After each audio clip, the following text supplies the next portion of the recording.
دا اللہ سبحانہ وتعالی مغفرت آگا دے چکل اللہ بخینو دیتا نگوری چی سو گناونے دی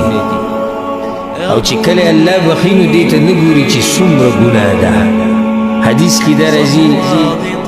سنن ترمذی کی دا حدیث تے پیغمبر صلی اللہ علیہ وسلم وی ان تغفر اللہم تغفر جمّا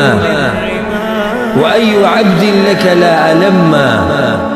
یا اللہ چی تے بخینو بیا ہو دیر زیاد بخی ستا بخانخو بیا ناشنا بخانت او دا اللہ سبحانہ وتعالی بخان عام اعلان اللہ کرد عام اعلان وورد اعلان قل یا عبادی الذین اسرفوا علی انفسهم اے پیغمبر اعلانو کا زما دی بندگانو تا آغو تا چی دخبل زانونو سر ظلم کرے دا خبر که بدیزی بندی ودرگی نو انسان دیر صحیری گی جیرا گوره سا اعلان بید دی گنانگارو دا پارا واللہ سوی لا تقنطو من رحمت اللہ ملا امید کی گئی دا اللہ دا رحمتنا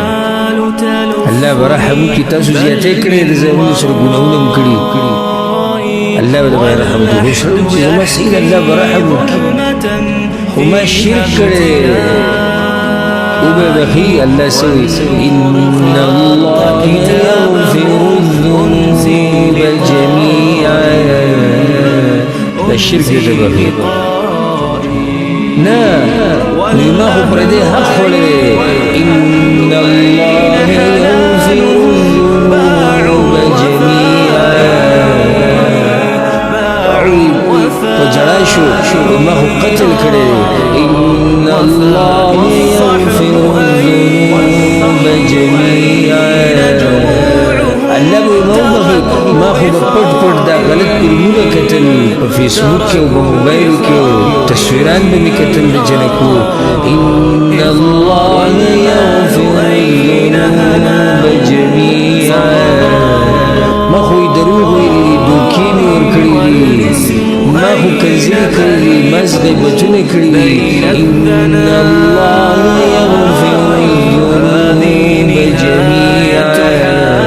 ما خوی دوست بڑی گیر خریلی دا ما خو بگیر ورکول بدی گناہ کی اختوما اللہ بے اوبخی ان اللہ یغفر الذنوب جمیعا ما خوی دنو حق لے ادا کرے وشی ورکم اللہ اوبخی ان اللہ یغفر الذنوب جمیعا تب کم گناہ یاد کی چی اغلب بدی جمیعا ٹکی کی دن نرازی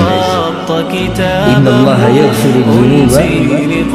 جمیعا دیر خوش حالی آیت ان اللہ یغفر الذنوب جمیعا لگا طول گناہ پریشان چتر زرد کومن اللہ توقش شو زیادہ گناہ ونکی او پزرکی دی پا خیر آدی چی دا گناہ بیانکوما او خیمانے پا زور جون بندے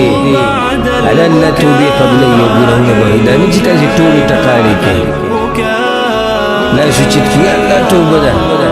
او بے جمعات پا دروازی بندوی جواب اس گناہ نکی دا توبی نے توبی نے مراد اگر توبہ دی جاگہ دا زرد کومی نہیں رشتینی توبہ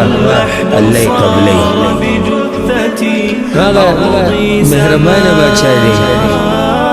مہربان باچا چی عام اعلانی کرے وہ حدیث کی رضی صحیح حدیث تے شیخ البانی صحیح کرے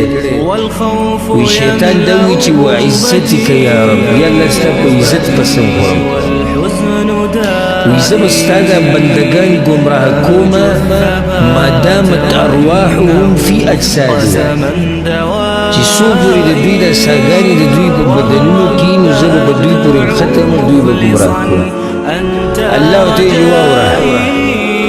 وعزتی و جلالی زم قسم خورم بخبل عزت بندی او بخبل شان و مقام بني لا أزال أغفر لهم ما استغفروني زبهم مقام چکلم دی زمان بخانوار چکلم دی بخانوار الله ویزه بخون سوی رب العالمین خو ناشنا مهربانی ده سوی دغه غفور رب ده خبر ووري وربك الغفور ذو الرحمه او رب ستا بخون کې مهربان دے سنگا لو يؤاخذهم بما كسبوا وی کچرته ما د انسانانو د مخلوق را نیوي کنه په هر خبره باندې او هر وخت لعجل لهم العذاب ډېر زر به په دوی باندې عذاب راغلی د الله مهرباني ده چې ګوره مونږ یکدم نه رانیسي بل لهم موعد لن يجدوا من دونه موئلا الله وی نه د هرې خبرې یو وخت یا به راځي او بیا به پته ولګي او په هغه ټیم کې بیا د تېښتې لار نشته دا د الله مهرباني ده چې موږ یکدم نه رانیسي دا هغه مغفرت ته چې ما تاسو ته بیانوو چې د الله فراخه مغفرت